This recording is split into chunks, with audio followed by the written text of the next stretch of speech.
It's finally here.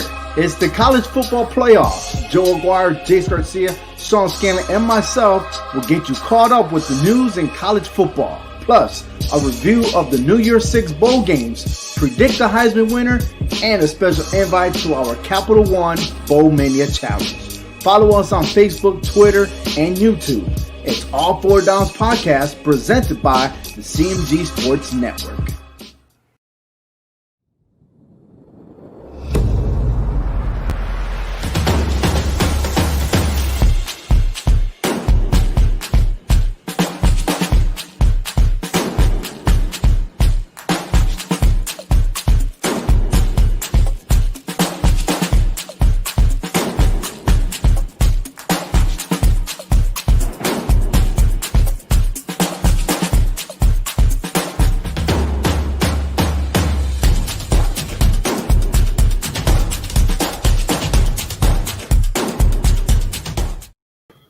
Hello, ladies and gentlemen. Welcome to Jawing About the G-Men, the Giants Football Podcast. I'm Big Jace, joined by the OG other two, the original squad for Jawing About the G-Men, Joe Aguirre and Sean Scanlon. And I mean, it's playoff football. Giants aren't in it, but we still got off-season stuff to talk about. And let's get into it, starting off with the Giants and their free agent targets. Leonard Williams, Dalvin Tomlinson, Kyler Fackrell, Wayne Gallman, and Cameron Fleming are all starters last season who will be free agents in 2021. Joe, out of those names, who should the Giants target and bring back for next season? Well, 57 tackles, 11.5 sacks, 15.5 tackles for losses, a pass defended, a fumble cause, a recovery rather.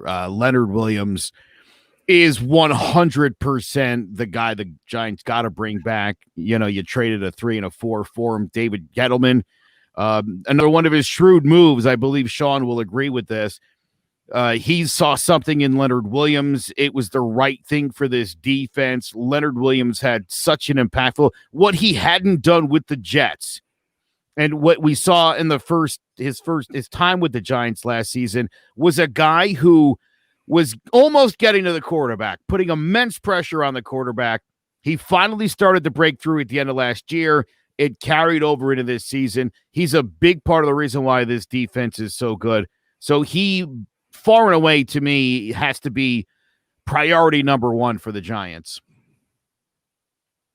Yeah. Oh, you're muted, Jason. Hold on, my bad, Sean. But Sean, you have been a big advocate for the Wayne train all season. Now, his contract is coming up. Obviously, Saquon Barkley is going to be healthy coming into next season. Do you think the Giants should re-sign Wayne Gallman? I do think they should. Obviously, you need a good backup running back in this league because you never know what could happen to your running back in such a physical league. But I think he definitely should. I think, Saquon at the start of the year, he's going to be still coming off the injury, still trying to get back to 100% strength. So I think to spell some of the carries to Wayne Gallman would definitely help Saquon get back into that rhythm, get back into that groove of the Giants offense. And I think obviously Wayne knows the offense. Obviously, he's had success in the offense. So I think it would be important to keep him around because obviously you always need a great backup running back. And I think he can do that for us. He's been with the organization for a long time, and he's coming off the best season of his career. So I wouldn't try to, go throw him a big bag, obviously, because he's a backup running back. But I would try to retain Wayne Gallman as best as I can going into the offseason.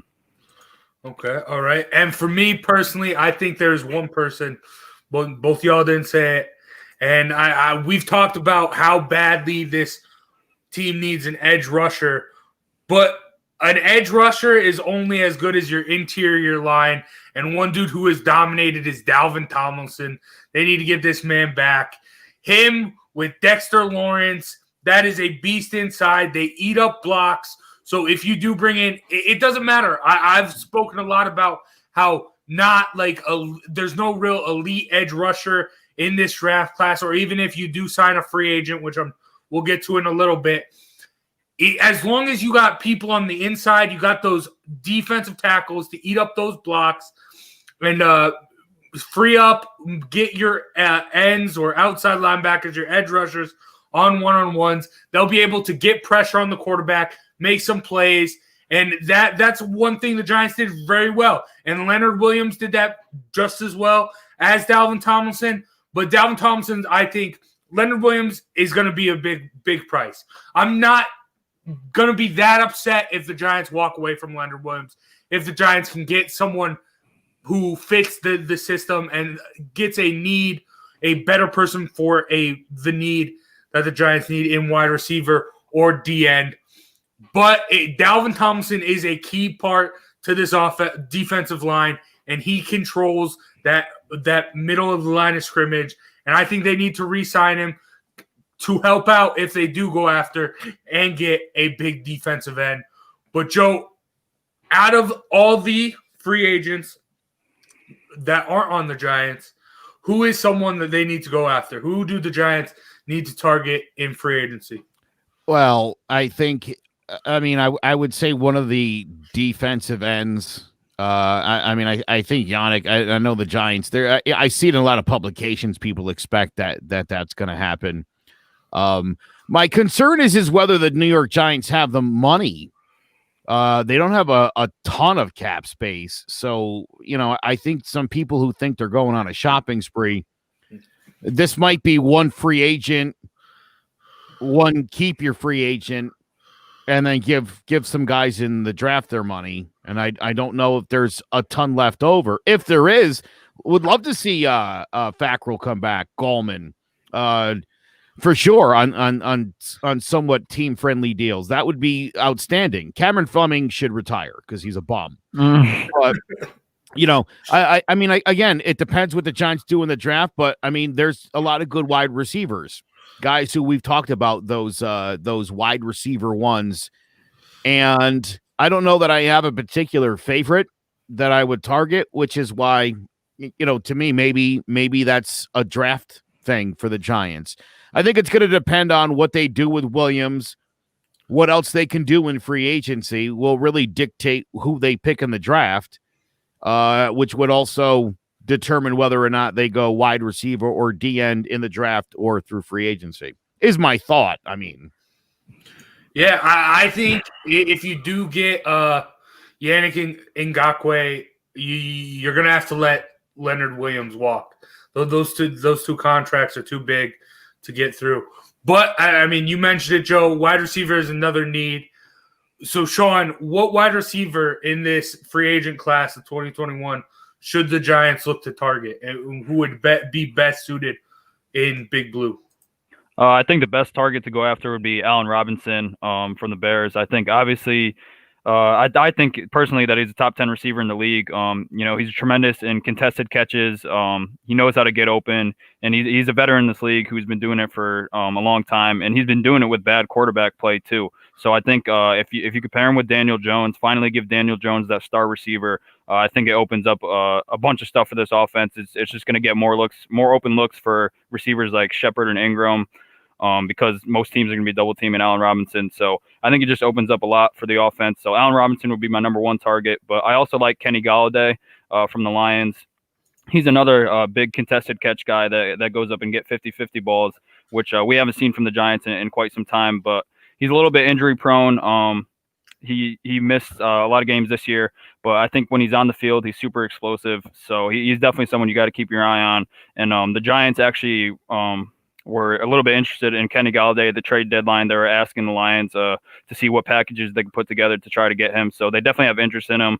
I wouldn't be surprised if the Giants go after him.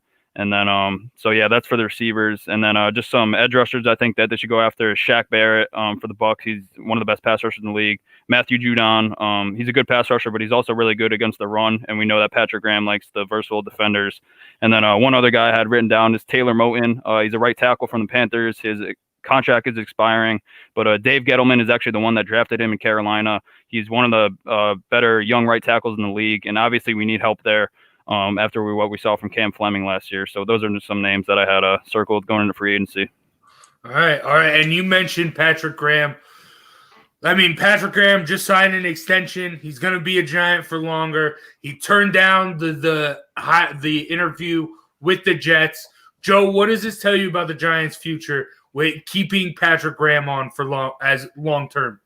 Well, look, I mean, last year we said this defense was young. You added some free agent pieces. You had Leonard Williams, and that defensive line really come into its own this year. And I mean, when you look at Bradbury and Logan and Jabril Peppers for the most part this season, I mean, the step forward that those guys took in becoming standout players. I mean, again, I had Bradbury, I think, on that list was the closest thing to a star. I mean, and first first Pro Bowl he's going to, for what he did. He's always been an outstanding corner. This gave him a chance to shine. The Giants desperately needed it. You almost forget about DeAndre Baker, and what could have been initially for the Giants and kind of how things were heading when you went into this season. The Logan Ryan thing was so amazing to have. I think what stands out to me was that play, and I now can't remember what team it was. It just hit me.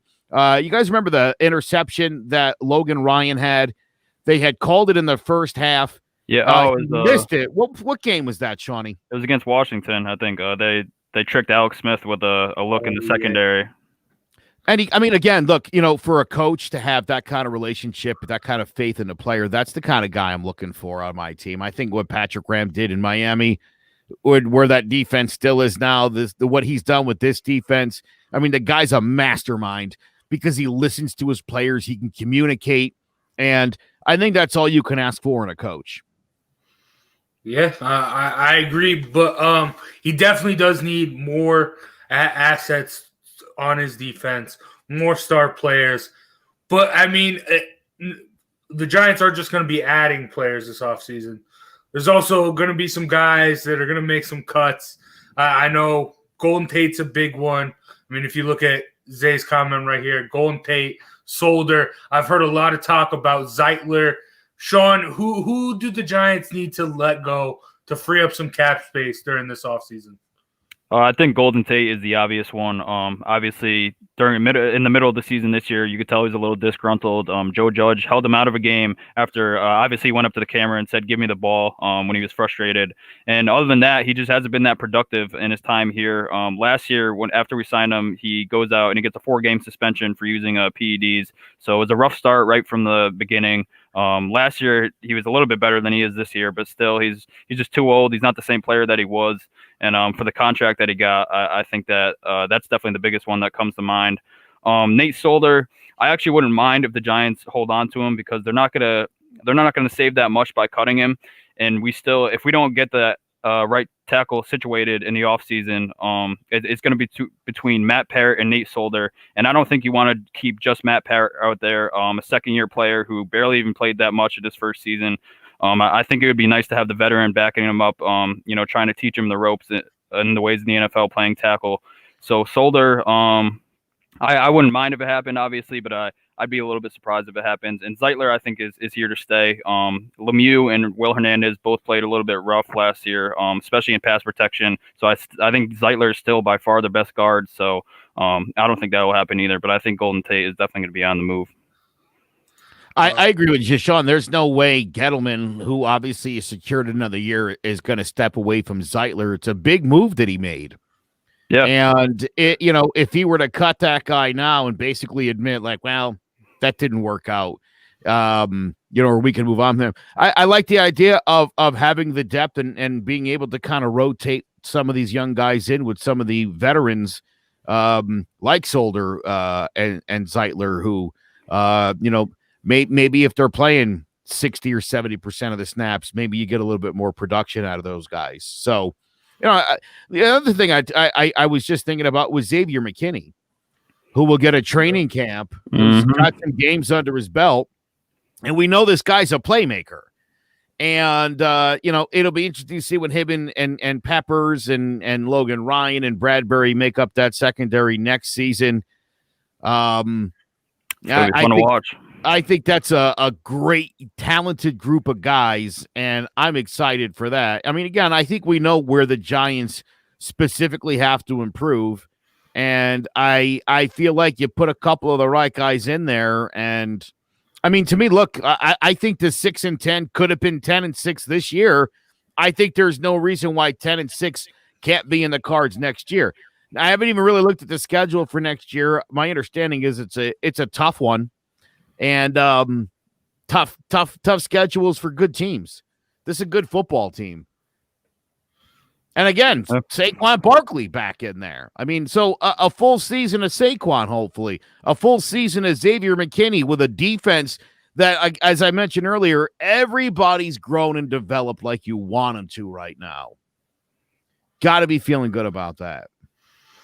Yeah, and I mean, we've spoken a lot about the defense.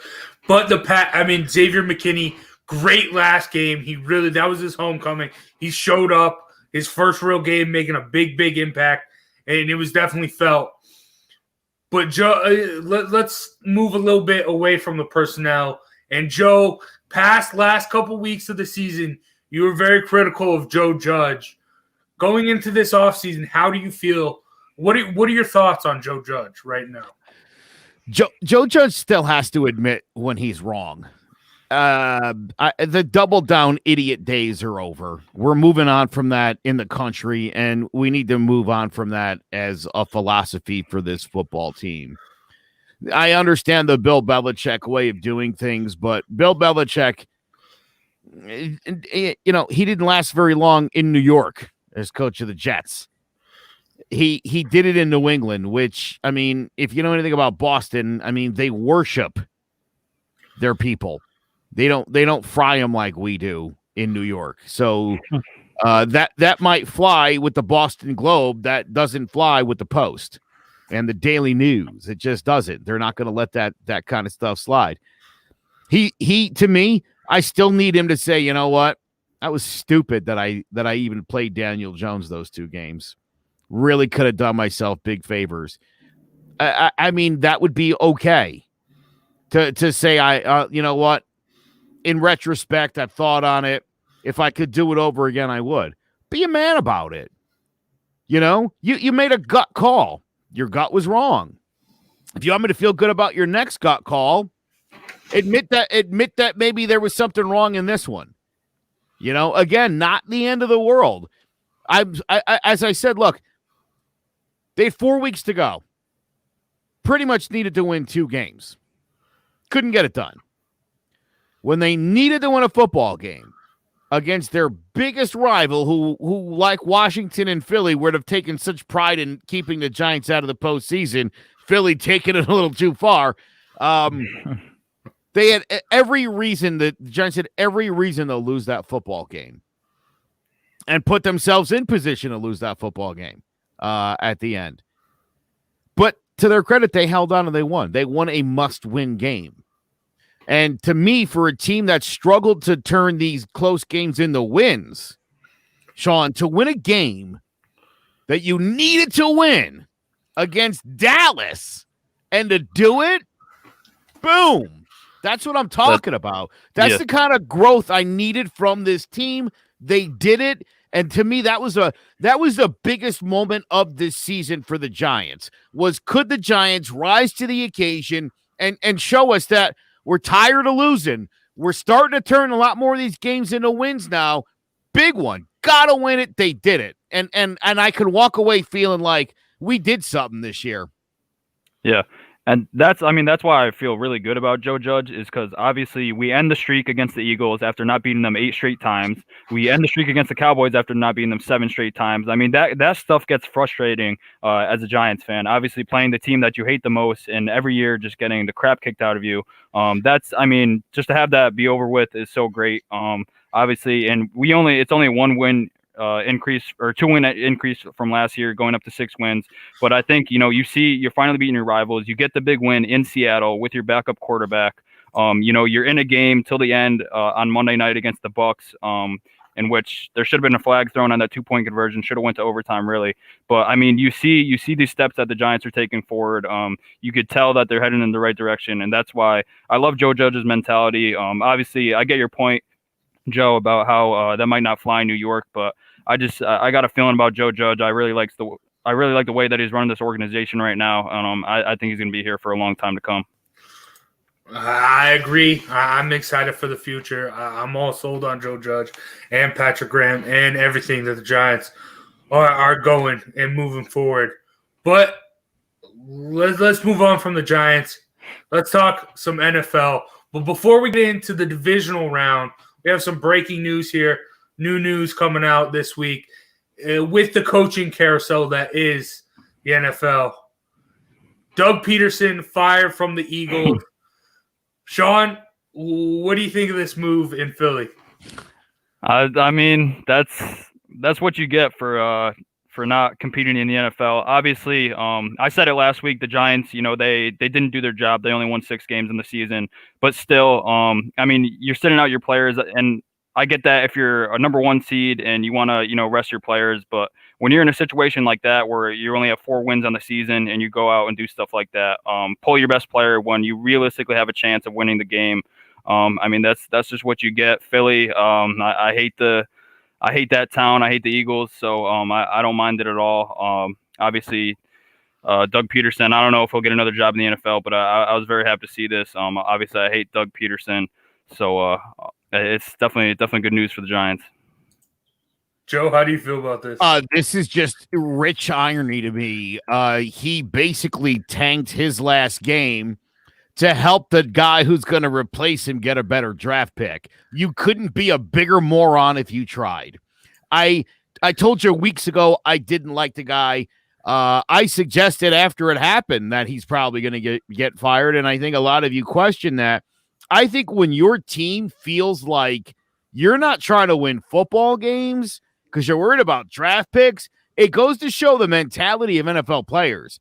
They're not thinking about the 6th pick or the 11th pick. They're thinking about winning football games. And that's what it's all about here.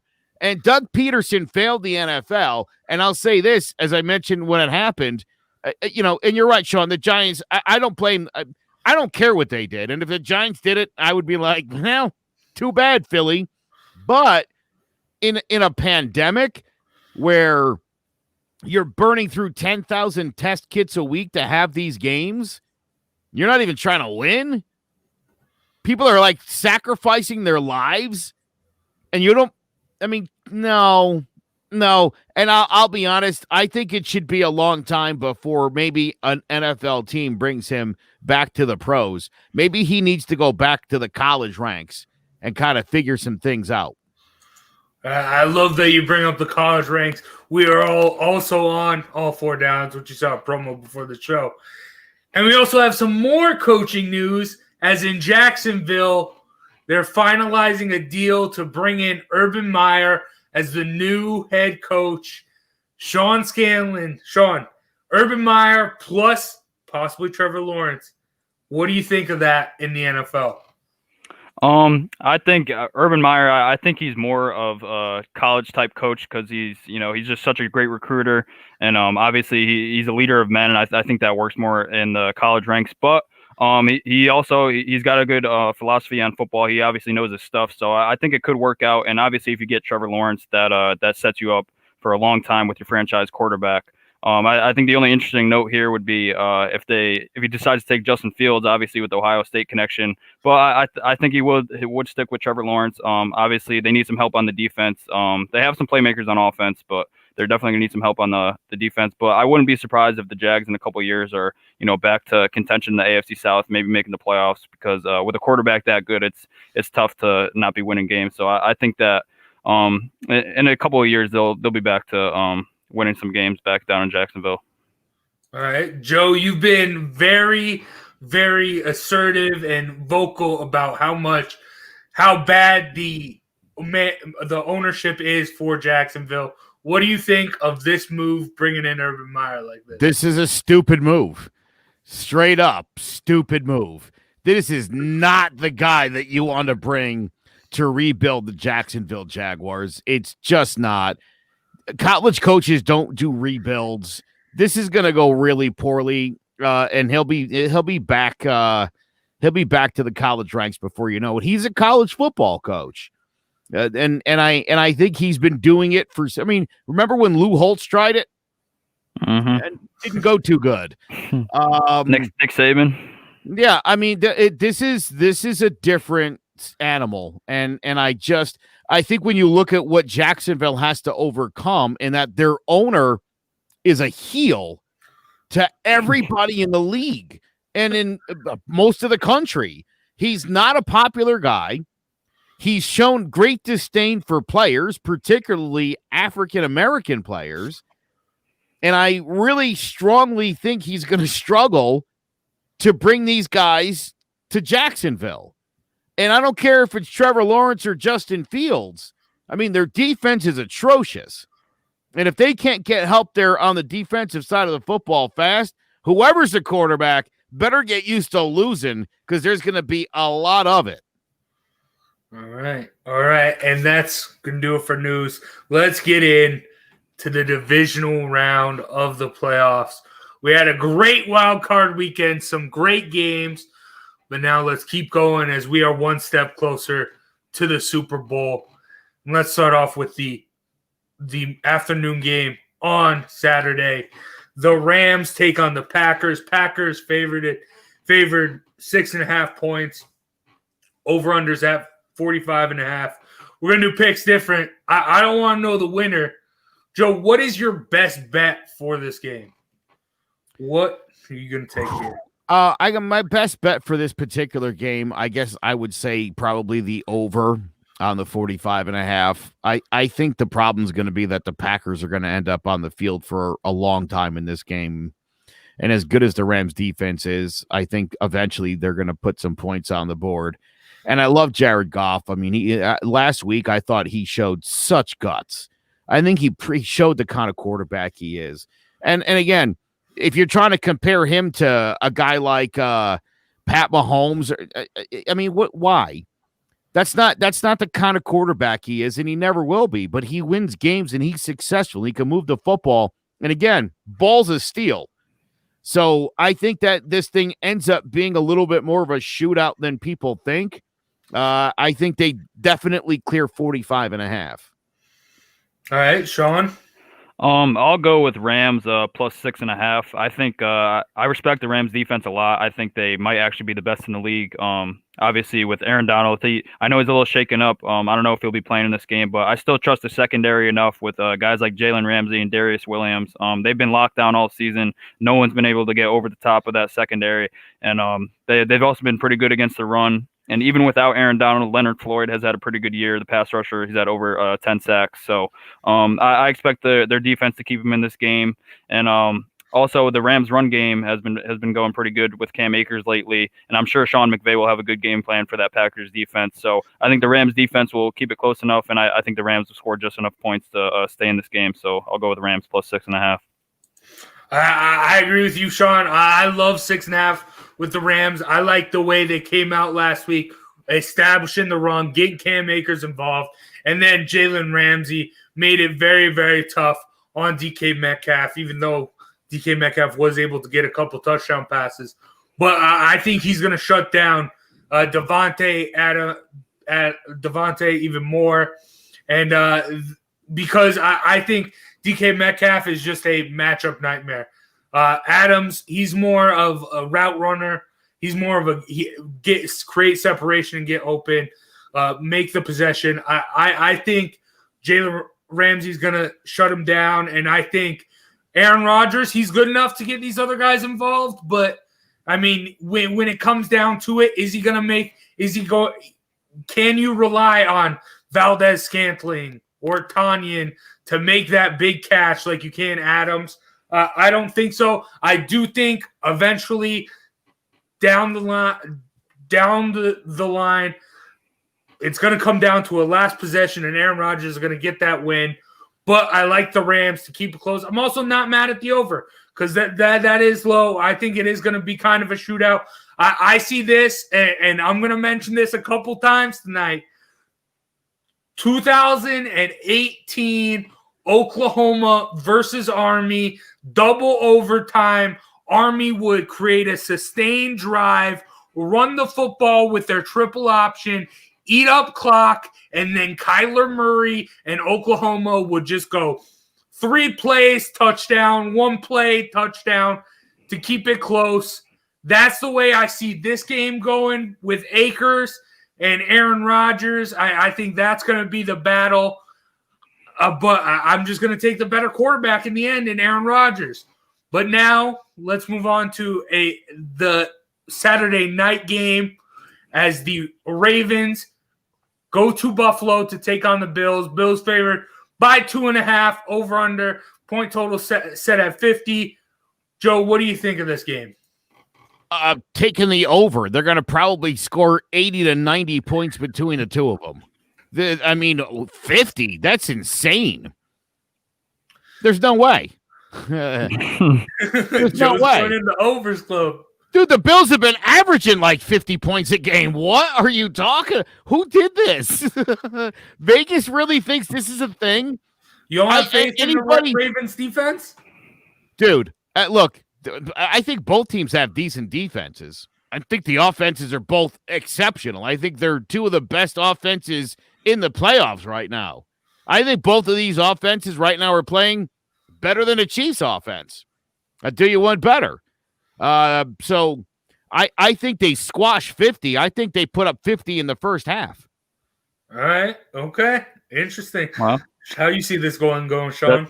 Yeah, the over is definitely intriguing. Definitely something I looked at, but I'm going to go with Ravens plus 2.5. The Ravens are a legitimate threat to win the Super Bowl. I'll say it now, but their defense is absolutely legit. This run game cannot be stopped. They've been running for over 200 yards on average for the past 5 weeks. It's been absolutely phenomenal.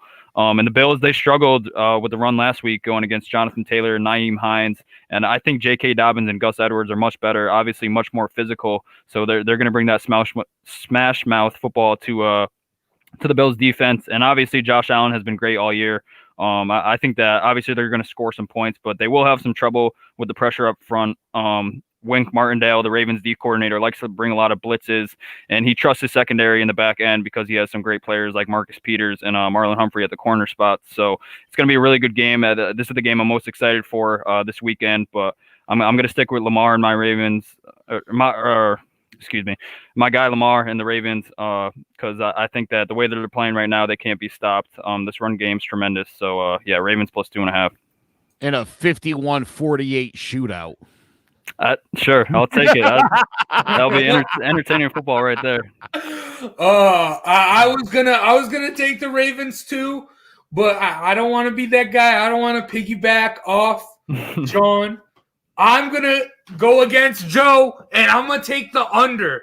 I think the Ravens are going to shut. The thing with the Bills is they built their team, or they built their offense around Josh Allen.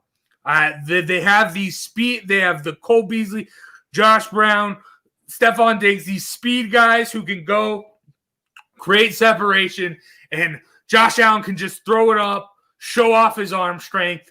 But I think the Ravens defense, the Ravens, Marcus Peters, Marlon Humphreys, they're smarter than that. They're not going to let them get past them. They're going to keep them in front of them, and I think they're going to shut down Josh Allen and this Bills offense. Ludicrous.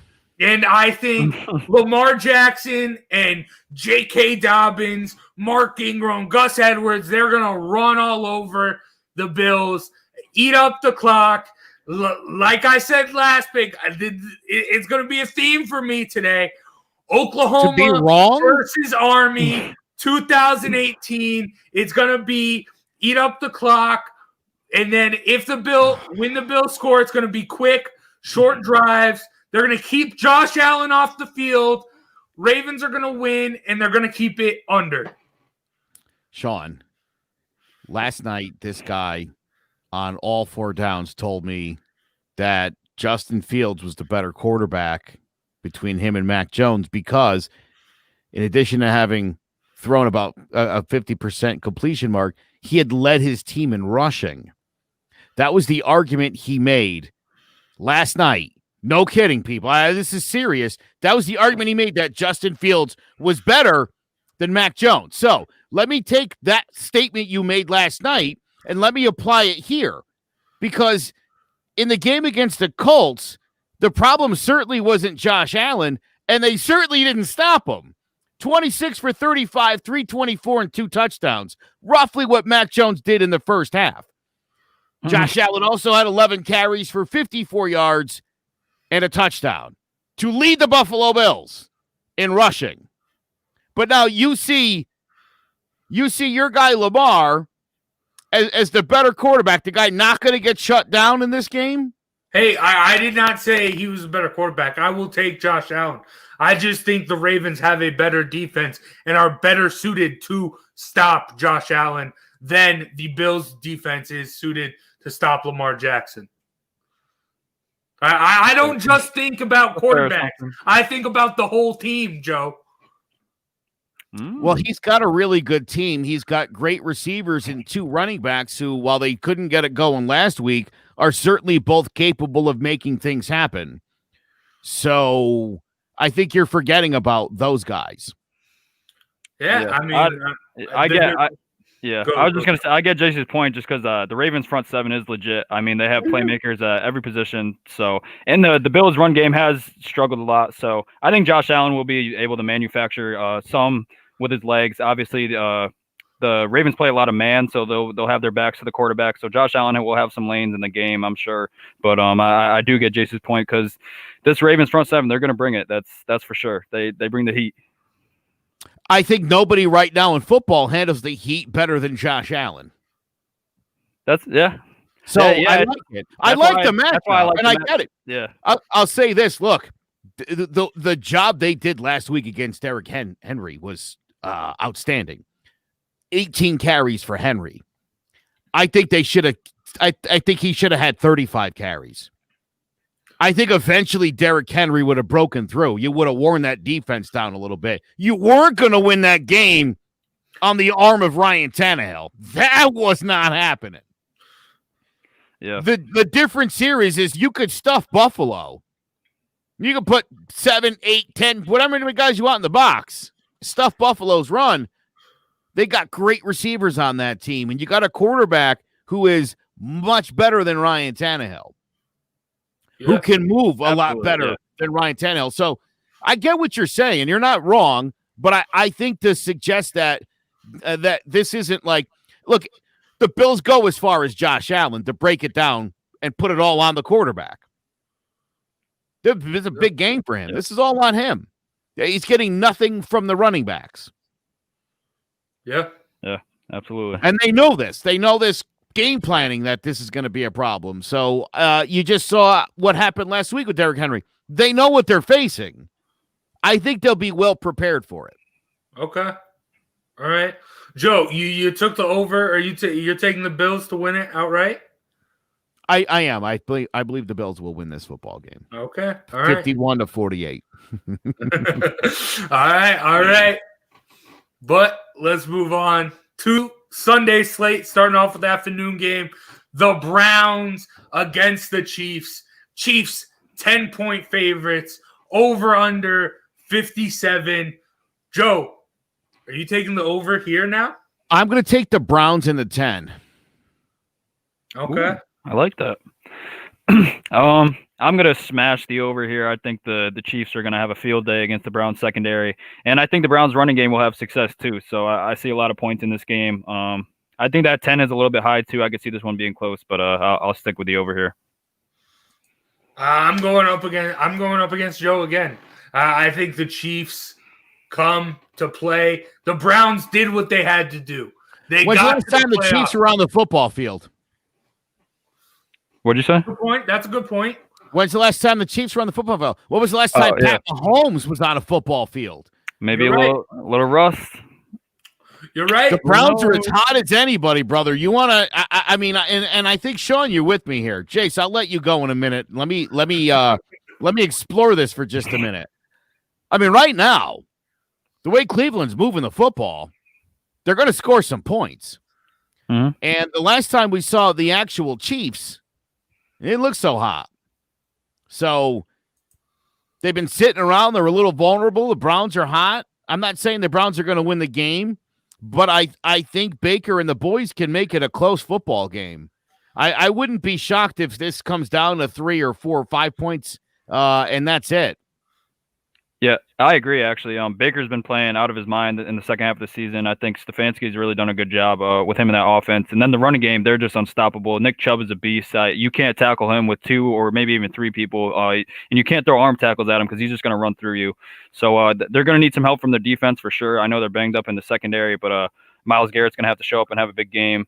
But I do think that this will be a close one, and I'm definitely looking forward to it. I'm going to say a 10% chance of an upset here too. Okay. If Patty Mahomes and the gang's a little rusty and they can keep the Chiefs under 20 points, I think they can win the game. Yeah, I think there's a chance of that, but I also think there's a chance of, we saw the Chiefs rusty at the end of the season and everyone's asking questions about them, and then they just come out and show why they're the Chiefs. I think that's a possibility too, but I do see it being a close game, and I'm looking forward to it. No, the Browns, their season has culminated. They did what no one thought they could do. They were the Cleveland Browns, and they got to the playoffs. Then they took it a step further by winning a playoff game. And that's where their season comes to an end. They did everything they had to do to have a successful season. And now you're going up against the Chiefs. The Chiefs, their successful season is going back-to-back and winning another Super Bowl. Chiefs are going to come in. They're going to stomp the Browns. I'm not saying right out the gates because I do agree with you, Joe. They might come off to a slow start with all this time off. But eventually things are going to click. Eventually they're going to take advantage. You can't trust Baker Mayfield. I know he's been playing great these past couple weeks, but eventually he's going to have to revert back to the old Baker Mayfield.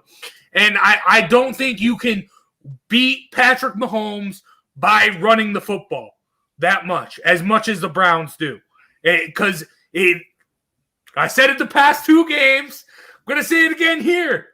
Army versus Oklahoma 2018. They can eat up clock, but I think the Chiefs can, when it comes to the passing downs, I think the Honey Badger is going to get at Baker Mayfield, cause some pass deflections, maybe even get a pick. I think when it comes to the passing downs for the Browns, the Chiefs are going to get the stops, and the Browns are going to eat up the clock with Chubb and Kareem Hunt. I don't think they're going to be able to make those conversions through the air, and I see Patrick Mahomes just having his way with the Browns. I mean, the Browns secondary is not good. They had a bunch of picks against the old man coming out on a walker and Big Ben last week. And then Myles Garrett, since he had COVID, he's just been non-existent, so they're not going to get pressure. Hey, guess what? Pat Mahomes hasn't thrown for 300 yards in a month. December 13th against Miami was the last 300-yard game he had this season. The offense really wasn't chugging a lugging his last 2 games. They looked awful in the final game of the season. I know he wasn't there, but nothing inspiring. Then they sat. I'm telling you, I think that, and again, I said this last night when we were talking about Mac Jones. You're looking at your old scouting reports from December. You got to pay attention here, buddy. Things are changing. Big Russell Wilson, he's not the MVP, Jace, remember? Because he stopped playing well about 2 months ago. And it took everybody like 6 weeks to be like, Russ actually isn't. No kidding. He's been playing terrible football for a month already. The Chiefs are the Chiefs are going to get exposed here, Jace. They're playing the hottest team in football right now. This team comes in with nothing to lose. They just proved they're not just the Browns anymore. They win a game and you're like, well, they're just the Browns. You're walking into the same trap that Juju Smith-Schuster walked into. No, I've been the one saying they're not just the Browns anymore. I've been the one saying that all season. But you're telling me a Chiefs team that's been sneaking for a month is gonna blow them out of the water. I have been more right about this year than the Cleveland Browns. There was only one game where you all picked against the Browns and I picked the Browns and I was wrong. I've been more right about the Browns than any other team this year. The Browns, they did what they had to do. They did. I picked the Browns. I told you to. Okay. The Browns did what they had to do. The Browns was my my best bet last week. So the Browns did what they had to do. They're this season, no matter what happens, is a success for them. The Chiefs, there is no success unless they get to the Super Bowl, at least. They're looking to repeat. The Chiefs are not going to take this lightly. I know that they've had time off, but that's just more time to prepare. I trust Andy Reid. I trust Patrick Mahomes more than I trust Kevin Stefanski and Baker Mayfield. Chiefs are going to get this done, and they are going to expose the Browns for not being a legit contender. They're a playoff contender, not a Super Bowl contender. What's the score? The score is going to be 17-35. Well, thank you also for giving me that score like an 8-year-old. That was great. What? 17-35. Yeah, in my air calculator. Yeah. All right. Now, prime time, round 3, fight. Bucs go to New Orleans to take on the Saints. Saints favored by 3, over-under set at 52. Joe, how do you see round 3 playing out in this battle? Well, I like the Saints a whole lot. I just don't see the Saints beating Tom Brady 3 times, even at home, even as the favored team. I think Tom Brady is going to win this game outright. So I'm going to take the -3 and the Bucs, and I'm going to hope for the best.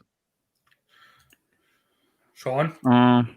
Yeah, that was going to be my pick, but I'll switch it up just switch it up. I'll go with the over because I think the Bucs are going to score a lot of points. I think the Bucs are going to win the game, but Antonio Brown has really gotten it going in this offense the past couple of weeks, and with Mike Evans getting more healthy from the hyperextended knee from 2 weeks ago, I just think this Bucs offense will really get it going against the Saints defense. And I know the Saints defense is really good, but like Joe said, I just don't see Brady losing to a team 3 times in 1 year. Once Brady gets to the playoffs, he really starts to turn it on. Unless he's playing the Giants, obviously, we know that. But I just see this going to the Bucs' way. I think their offense has really started to get it clicking. If they get Ronald Jones back, that'll be huge for them. And I see the Bucs defense too. They'll get some players back. Hopefully, Devin White is back for them. Shaq Barrett was back last week, so I think they'll be able to get after Drew Brees. They have to, stop Alvin Kamara. Obviously, he's been having a monster year, but I think the Bucs will pull this one out late. I see a lot of points being scored, and so I'll go with the Bucs. All right, I'm gonna be the man on the ledge here. I'm taking the Saints -3. They're gonna get it done. Enough with Tom Brady. I mean. If it was all about Tom Brady, this would be the number 1 seed in the NFC, and it would be that easy. It's not. It's not just about Tom Brady. It wasn't about Tom Brady when he was in New England. It was about Tom Brady and his head coach, Bill Belichick, the greatest head coach of all time. Now he's got Bruce Arians, who's had a lot of struggles. And his offense, well, it has shown success with Tom Brady at the helm. It's also showed a lot of problems with the way he's coaching and his playbook with Tom Brady. And I trust Drew Brees and Sean Payton to get it done. I trust that duo. Wrong again. Chase, let me straighten you out for a minute. For the love of God, do we have to do this every episode? I'm gonna ask you something. You ready? Okay. Rams, Packers, Ravens, Bills, Browns, Chiefs, Saints. What do they all have in common?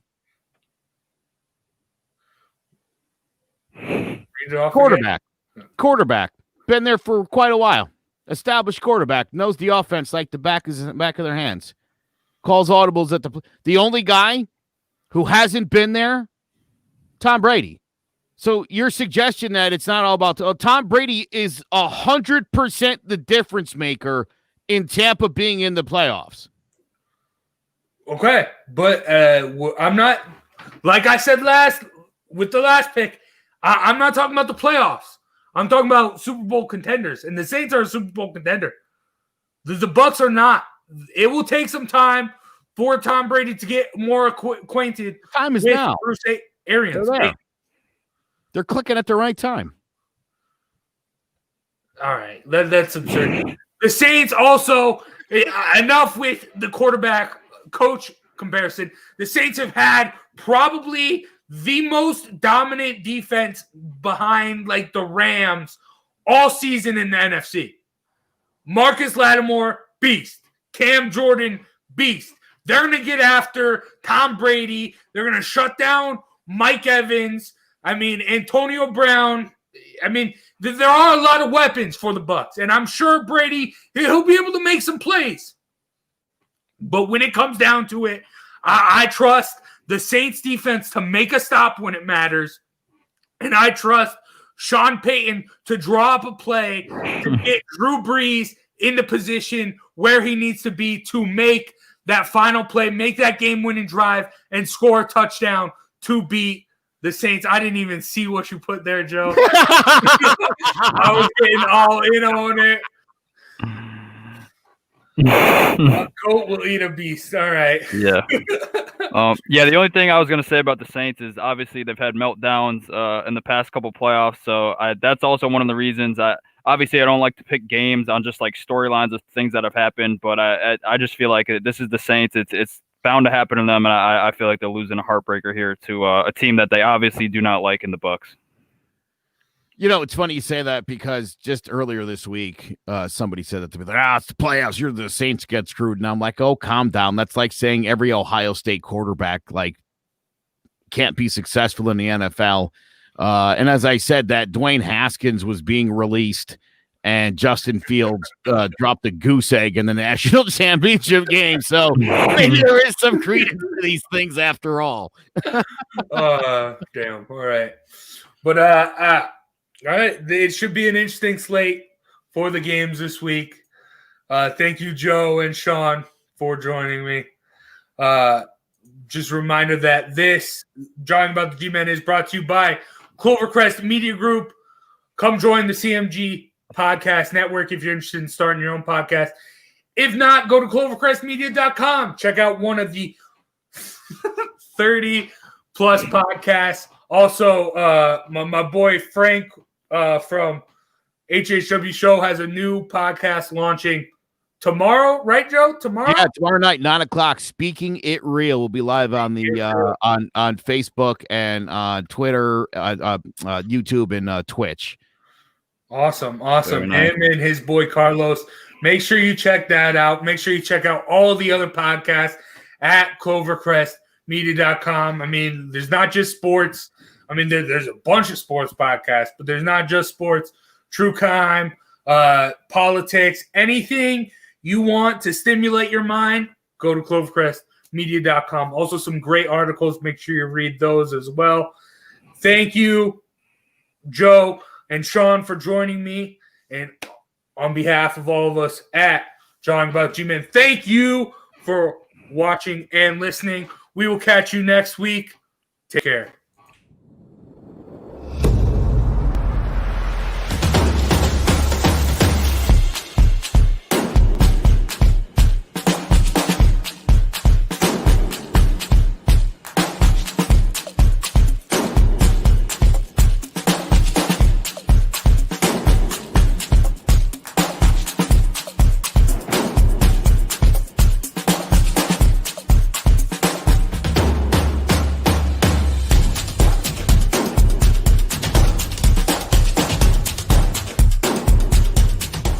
Clovercrest Media Group presents a CMG podcast.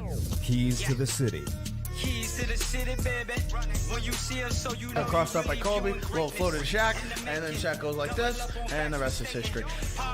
Pay attention. Don't tell me what to do, devil woman. What you saying, what we saying, prime. But Speaking of those Lakers, but I hold on. But I didn't make my. you I didn't hold make on my. me. I said Denver's gonna win. yeah, you did. You said that. See the Tom Brady. There's no other show like that. Clovercrest is doing great things right now. Streaming everywhere.